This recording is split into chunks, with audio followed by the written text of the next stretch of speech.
te voy a citar a Clemente de Roma, que fue, creo que uno de los primeros padres de la iglesia y creo que es valorado sus escritos, ¿verdad? Su primera y segunda Sucesor carta. de Pedro, obispo de Roma. Exacto. Ustedes creen que fue un papa, etcétera, etcétera. Nosotros no creemos eso. Y bueno, ya sean las diferentes interpretaciones que se le den a los escritos patrísticos. Ya sean la que le dan ustedes y lo que le da el protestantismo. Por ejemplo, Clemente de Roma, ¿verdad? Que fue uno de los primeros cristianos apreciados dentro de la Iglesia Católica y dentro de la Iglesia Protestante. Creo que sus escritos tienen mucho enriquecimiento, que no son muy largos, porque primera y segunda carta, que creo que son los más citados, los demás son espurios, por así conocidos. Dice Clemente de Alejandría: ustedes son aficionados al contenido. Perdón, hermano. Dice, ustedes son aficionados a la contención, hermanos, llenos de celo por las obras que no pertenecen a la salvación. Mira cuidadosamente las escrituras, que son las verdaderas declaraciones del Espíritu Santo. Observe que nada de carácter injusto o falsificado está escrito en ello. Ahora, déjame hacer un comentario sobre Clemente, sobre este asunto, y luego te dejo a ti para que, si no estás de acuerdo, bueno, puedes decir lo que tú quieras. El comentario que quiero hacer acerca de esto, que creo que es importante tener en cuenta, ya va, un momento, creo que perdí la cita.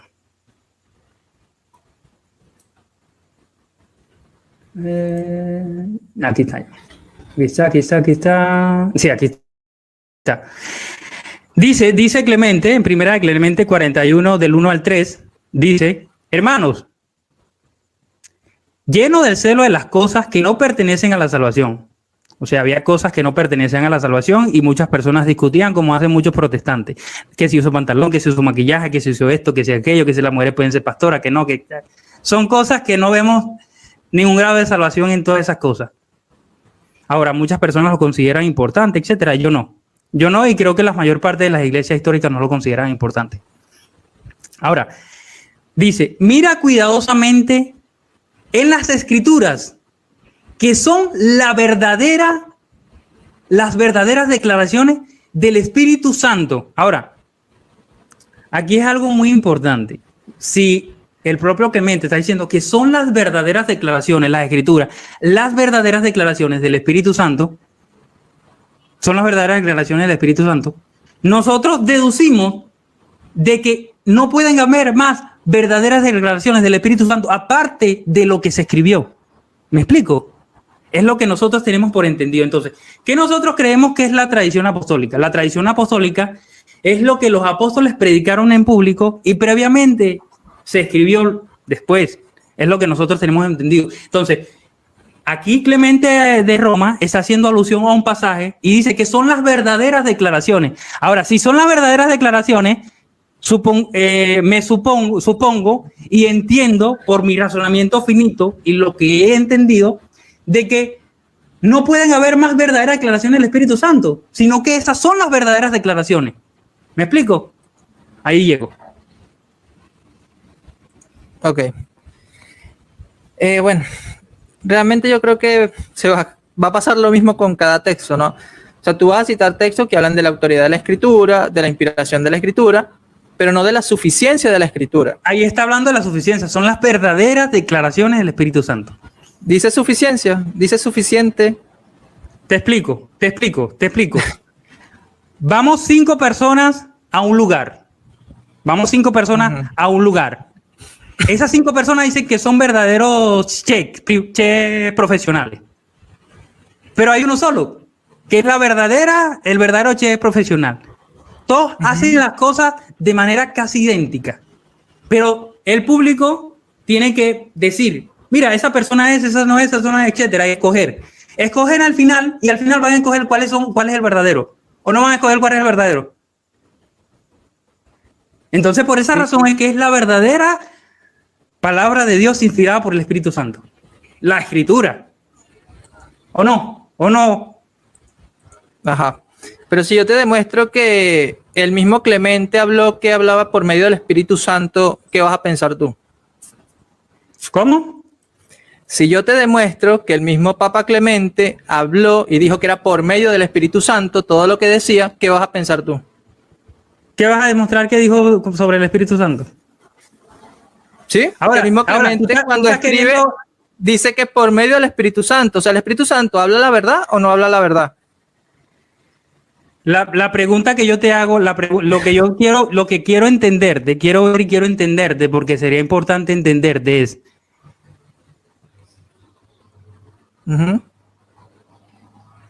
Sí, se quedó pegado.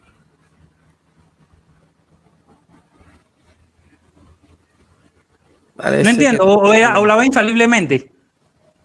Eso es lo que quiero que me respondas, porque está hablando según el Espíritu. ¿Qué entiendes tú allí? Mira, el problema es el texto. Mira cuidadosamente en las Escrituras, que son las verdaderas declaraciones del Espíritu Santo. ¿Sí? Ahí no está diciendo que él era inspirado por el Espíritu Santo ni nada por el estilo. ¿Tú estás leyendo qué párrafo, Eder? Para que los hermanos lo busquen. Bueno, pueden buscarlo y se van a dar cuenta. Sí, es que no tenemos problema con ese texto. Yo te estoy hablando de otro texto que es el que creo que no has leído. Y por eso te estoy diciendo. ¿Qué opinarías si lees que habla de que Clemente habló por medio del Espíritu Santo? Y que lo que ha escrito es por medio del Espíritu Santo. O sea, yo no sé si tú tenías presente que la carta de Clemente fue considerada sagrada e inspirada por los cristianos hasta el siglo IV en que se formó el canon. Es decir, para muchos eso era palabra de Dios, pero tú ahora no la consideras palabra de Dios. Por lo tanto, si no estás aceptando a Clemente como palabra de Dios, ¿dónde queda entonces la sola escritura que estás afirmando? Yo no acepto a Clemente como palabra de Dios porque ya en el segundo siglo, ya prácticamente hasta el siglo IV, Ireneo de León. Hasta el siglo IV creyeron que era palabra de Dios. Creyeron ya esos serían algunos cristianos descuidados. No, lo dice el mismo Eusebio de Cesarea. Sí, pero habían cristianos el mismo Ireneo de León. El problema aquí es que no estamos discutiendo el canon. No. Es el problema. Es que no es entrar en el canon, es entrar en lo que era Sagrada Escritura. Ya estás entrando en una falacia. No, solamente el canon para desviar la atención del texto. No, es simplemente que tú estás partiendo de la sola escritura, afirmando que ya había un canon, una escritura sagrada, pero estás omitiendo que la misma carta de Clemente fue considerada Sagrada Escritura por los cristianos hasta el siglo IV. Y allí ya falla, pues, tu premisa de que Clemente solamente estaba dándole la autoridad o que solamente la verdad estaba en la Escritura, cuando él mismo habla de que lo que él ha escrito, tómelo como que fue escrito por el Espíritu Santo. O sea, lo pone a la par de las Escrituras, Eder. Y allí es donde viene el problema. Ahora, para ustedes, no para nosotros, porque nosotros creemos en la autoridad de la iglesia como tal. El problema es que también hubieron otros concilios, como el concilio de la Odisea, donde ustedes no aceptaban ese concilio. Era un concilio regional. Y otros concilios donde se rechazaron también los apócrifos. Pero bueno, sigamos. Pero no estamos hablando de eso. Estamos en Clemente, ¿no? El problema, hay que explicar a la gente quién fue Clemente y su carta, ¿no? Porque si estamos partiendo de ese tema. El problema es que cuando entras en ese tema, quieres entrar en una falacia citando el canon y no estamos hablando sobre el canon, estamos hablando de toda la escritura. Vamos a ponerlo de esta manera. Tú hablas de la suficiencia de las escrituras. ¿Cuál es escritura? ¿No es el canon? ¿Sí o no? Mira, ¿es el canon o no es el canon? Y ahí es donde ya entra la falacia, no estamos hablando del canon. Entonces, ¿en qué basas tu suficiencia? ¿En qué escritura basas tu suficiencia? ¿O en qué escritura basas tu sola escritura? A ver, explícale eso a la audiencia. Independientemente. No se va a entender. Mira, independientemente, en los libros que yo trato, el tema no es el canon, el tema es sola escritura, que era la autoridad suprema. Para poder explicar el tema, tienes que tener clara la premisa. O sea,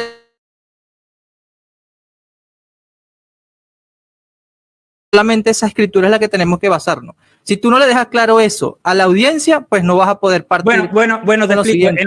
En los 22 libros, esos que citaron más de 15 padres de la iglesia, que están completamente en el Antiguo Entonces los Testamento. 27 del Nuevo Testamento, ¿no?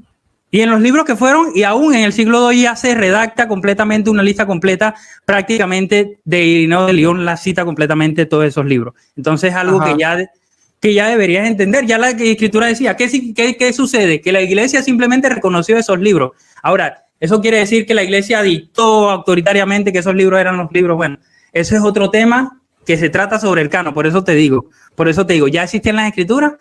El canon es otro tema diferente. Que creo que no debemos... Una pregunta nada más. Cuando Clemente escribe, ¿ya se había escrito el Apocalipsis de San Juan? ¿Cómo? Cuando Clemente escribe, ¿ya se había escrito el Apocalipsis de San Juan? El problema aquí radica en algo. Es que, por ejemplo, Juan escribió el Apocalipsis aproximadamente, creo que en el año 90, el año 100, aproximadamente, según los historiadores, los teólogos. Algunos no se ponen de acuerdo. ¿Qué sucede? El Apocalipsis es un libro de revelación. Es un libro que apunta al futuro. Claro, ya sea que ustedes los entiendan de otra manera o de distinta manera el protestantismo. Sí, eso ya sería irrelevante, ¿no? Pero solamente... Sí, son preteristas y bueno, y es diferente. Bueno, algunos son futuristas, no todos los católicos son preteristas. Y ese es algo que también... Es irrelevante para el tema. Lo que quiero saber es eso. No, porque tú crees que la revelación pública terminó en un momento, ¿no? El problema es de la sola escritura. El problema de la sola escritura es que parte de un principio como palabra de Dios, suprema autoridad, que previamente luego se escribe. ¿Entiendes? Ese es el principio de la sola escritura, que previamente luego ya sea Apocalipsis, Juan, Lucas, Mateo, Marco. Ustedes entienden de diferente manera que es la tradición oral, que está al mismo nivel de las escrituras, y esa tradición... Entendemos como San Irineo. Palabra de Dios. Yo digo de todo lo que se escribió previamente, que están en los 66 libros que nosotros no consideramos, es lo que conocemos como sola escritura, que es la palabra de Dios, que es la regla final, etcétera, etcétera. Okay. Y partiendo desde ese punto de vista, partiendo de que la Biblia es la suprema autoridad, prácticamente, habiéndose escribido, aún no habiéndose escribido, ya la palabra de Dios era la suprema autoridad. Te explico. Pasó mucho tiempo para que los apóstoles, los discípulos y todos aquellos escribieran el Nuevo Testamento. El Antiguo Testamento ya existía. ¿Qué sucede? Que aún no habiendo sido escrito, ya era la suprema autoridad de la palabra de Dios. El problema radica en algo aquí, de que ustedes creen que los discípulos hablaron palabra de Dios que previamente conservó la Iglesia Católica Romana. No. Eso te lo voy a explicar en el debate. Te explico de esta manera, Okay. Que recibieron ellos directamente de Jesús. Eso es lo que conoce la Iglesia Católica como la tradición apostólica. No, pero por eso te lo voy a explicar en el debate, porque sé que tienes mal entendimiento sobre el tema de lo que creemos realmente por tradición apostólica. ¿Eso no es tradición apostólica?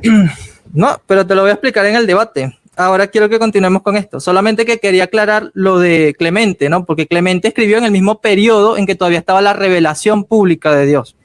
Por lo tanto, por eso también se consideraba como escritura sagrada y como inspirado por Dios hasta el siglo IV, cuando la iglesia con su autoridad definió el canon, que por cierto tenía los 73 libros y no 66, pero bueno, claro, era un canon y un concilio local, y normalmente, claro, no citan ese, pero no citan los otros concilios como el concilio de la Odisea y otros concilios que normalmente rechazaron esos libros.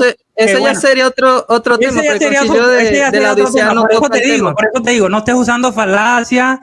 ¿No? Que el canon de nosotros es Cartago, etcétera, etcétera, porque son falacias simplemente. No son falacias, son simplemente cuestiones para que la gente pueda analizar, porque tiene relación, ¿no? Para poder entenderlo. Claro, porque aceptan concilios locales, pero aceptan concilios locales, unos sí, unos no, y ellos escogen cuáles. Los que aprobó el Papa. Pero bueno, ese es otro tema. Pero continúa a ver, ya Clemente de Roma, ok.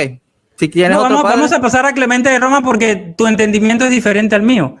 Por ejemplo, Policarpo. El mío es el de J.N. de Kelly, el de Philip Schaff, el de Jaroslav Pelikan, no sé cuál sea el tuyo, pero el mío se basa en esas autoridades patrísticas, ¿no? Personas que han estudiado el tema y pues llegan a esas conclusiones. De hecho, el mismo Philip Schaff dice que la carta de Clemente a los Corintios ya evoca lo que sería la autoridad jurisdiccional del obispo de Roma, que ya eso invalidaría lo que es la sola escritura, pero Ese es ya el entraríamos problema. en el tema Ese del es el papado. problema. Ya ibas a empezar a citar cosas. Y ese es el problema que muchas veces yo le veo a este tipo de diálogo. Porque ya vas a empezar a tirar algo que no tiene que ver nada, absolutamente nada con el tema. Es la autoridad, Absolutamente ¿no? nada con el tema. Es la autoridad, estamos hablando de la autoridad. Tú No, hablas de que estamos- solamente la autoridad absoluta, verdadera, estaba en la escritura. Pero y ahí vemos está que la suprema autoridad. La no. suprema. ¿Dónde dice Claro. suprema en Clemente? ¿Dónde dice suprema? Bueno, ya ahí hemos mostrado y la gente que saque sus propias conclusiones, pero bueno. Bueno, dijiste el capítulo. Independientemente No, de los cristianos descuidados. pero si dijiste el capítulo, para que la gente lo pueda verificar, porque yo voy a dar ahorita el otro capítulo Claro. de Ahí Clemente. está. Ajá. Al 3. 45. Sí. Ah, ok. Bueno, Policarpo de Esmirna dice lo siguiente. Sí, pero no quieres que leamos el 63. ¿Cómo? ¿No quieres que leamos el capítulo 63? Que leas el capítulo 63. Sí, porque en ese es el que me estoy basando para decirte lo que te dije de la autoridad de Clemente y de que fue escrito por medio del Espíritu Santo, que por eso los cristianos debían recibir su escrito de esa manera. Y por eso Ireneo lo Mira, repite. el problema ahí radica ahí de que Clemente no fue un discípulo directo del Señor. ¿Me explico? ¿Qué Clemente tiene que no- ver eso? ¿Qué tiene tendría que que ver eso? ¿Sí? En ese caso descartaríamos a todos los padres apostólicos o a los padres de la iglesia, ¿no? El problema es de darle una suprema autoridad a Clemente.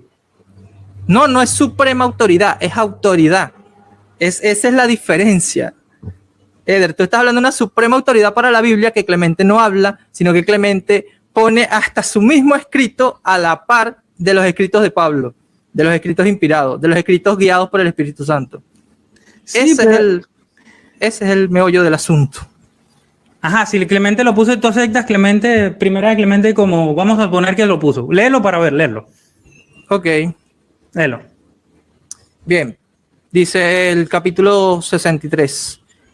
Por tanto, es bueno que prestemos atención a ejemplos tan grandes y numerosos, y nos sometamos y ocupemos el lugar de obediencia, poniéndonos del lado de los que son dirigentes de nuestras almas, y dando fin a esta disensión insensata, podamos obtener el objetivo que se halla delante de nosotros en veracidad, manteniéndonos a distancia de toda falta, porque vais a proporcionarnos gran gozo y alegría si prestáis obediencia a las cosas que os hemos escrito por medio del Espíritu Santo, y desarraigáis la ira injusta de vuestros celos, en conformidad con nuestra súplica que os hemos hecho de paz y armonía en esta carta.